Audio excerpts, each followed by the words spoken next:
नमस्ते दोस्तों। आज की वीडियो में बात करेंगे येस बैंक के बारे में। Like history and background, rise and fall, fundamental analysis, recent development and future scope.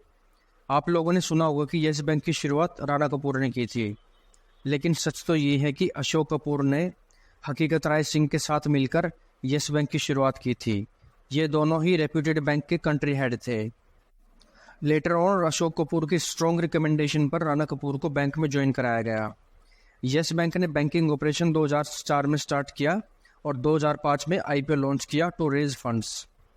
26/11 Mumbai terror attack में अशोक कपूर की डेथ के बाद राणा कपूर के हाथ में बैंक की लीडरशिप आ गई थी। बाद में राणा कपूर ने येस बैंक बोर्ड मेंबर से अशोक कपूर की फैमिली को भी निकाल दिया और वहीं से पूरा कंट्रोलिंग स्टेक अपने हाथ में ले लिया। कुछ ही सालों में बैंक ग्रो होकर एक लार्जेस्ट प्राइवेट बैंक बन गया, जिसका वैल्यूएशन 1.1 लाख करोड़ हो गया। How did yes bank fall? Bank ने कुछ गलतियां की जो इसके डाउनफॉल का कारण बने। Point number 1, aggressive lending. Bank ने एग्रेसिव लैंडिंग स्ट्रेटेजी को अपनाया और 2008 के बाद बैंक के पास डिपॉजिट्स कम थे और लोन ज़्यादा। 2000 डिपॉजिट्स में ईयर ऑन ईयर 66% ग्रोथ हुई, जबकि लोन में 79%। यही गैप बाद में बैंक की डाउनफॉल की वजह बना। Point number 2, loan to stressed company. Yes Bank ने बहुत बड़ा लोन उन कंपनियों को दिया था जो पहले ही ट्रबल में थी, जिनमें शामिल थी अनिल अंबानी ग्रुप 12,800 करोड़ रुपए, एसएल ग्रुप 8,400 करोड़ रुपए, डीएचएफएल 4,375 करोड़ रुपए, आईएलएनएफएस 2,500 करोड़ रुपए और जेट एयरवेज 1,100 करोड़ रुपए। अब जानेंगे की इवेंट्स ऑफ बैंक डाउनफॉल। 7 सितंबर 2018 आईएलएनएफएस क्राइसिस ने पूरे बैंकिंग सिस्टम पर मेजर इम्पैक्ट डाला। 21 सितंबर 2018 आरबीआई ने सीईओ राणा कपूर के टेन्योर को बढ़ाने से मना कर दिया। नवंबर 2018 मूडी रेटिंग एजेंसी ने बैंक की रेटिंग को डाउनग्रेड कर दिया। मार्च 2019 रवनीत गिल ने नियो सीईओ का चार्ज अपने हाथ में लिया। अप्रैल 2019 सेबी ने इनसाइडर ट्रेडिंग वायलेशन पर इन्वेस्टिगेशन स्टार्ट की। अप्रैल 2019 बैंक ने सबसे पहला फर्स्ट क्वार्टर लॉस डिक्लेयर किया। जुलाई 2019 राणा कपूर ने अपना सारा स्टेक प्लेज कर दिया।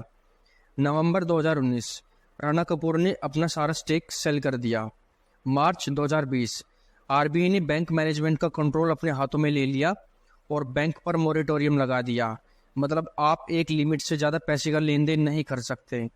इसी दिन बैंक का शेयर 75% तक गिर गया था एक ही दिन में।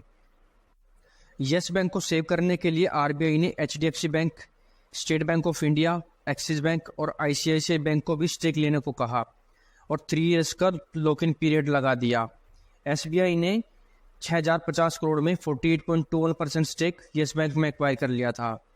जुलाई 2020 एसबीआई की न्यू बोर्ड के अंडर बैंक में एफपीओ लॉन्च किया, जिससे बैंक ने 15,000 करोड़ तक का फंड रेज किया। Fundamental analysis. मार्केट कैप है 49,316 crore. CASA ratio 31.12। CASA ratio का मतलब होता है current account saving account ratio. Price to book 1.24। Book value है 13.84 रुपीज़। नंबर ऑफ शेयर्स हैं 2875.57 करोड़। Segment breakup. बैंक का सेगमेंट ब्रेकअप है retail banking 41.9%, corporate banking 36.5%, treasury 19% और others 2.7%। Loan breakup. Corporate banking 49%, retail banking 30%, small micro enterprise 12%, medium enterprise 9%। बात करेंगे retail banking and loan breakup. Personal loan 16%, secured business loan 16%, vehicle loan group 16%, affordable homes 15%, credit card 4%, commercial vehicles 12% और others 15%। Share holding pattern. Public के पास 39.1%, DII के पास 37.79% और FII के पास 23.11% stake है। बात करेंगे income and net profit growth. Bank की net interest income पिछले कुछ सालों में वोलेटाइल रही है। FY20 में 28,312 करोड़ की ह्यूज प्रोविजनिंग की वजह से बैंक को 16,418 करोड़ का लॉस हुआ था। प्रोविजनिंग का मतलब है जब बैंक को लगता है कि बोरोवर लोन का पे बैक नहीं कर पाएगा तो बैंक अपने फंड्स को यूज करके उस लॉस को एब्जॉर्ब कर लेता है।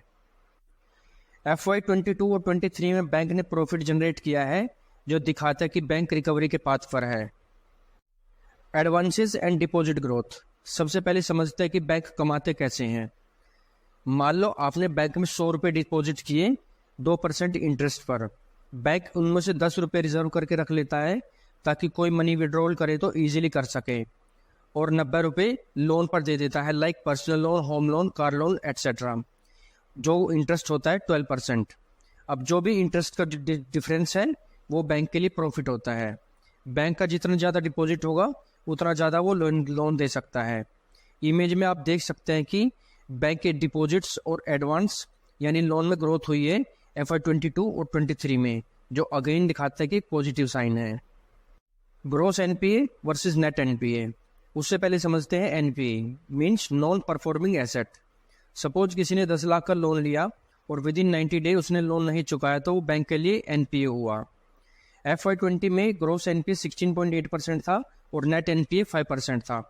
FY21 में ग्रोस NPA 15.4% था और नेट NPA 5.9% था।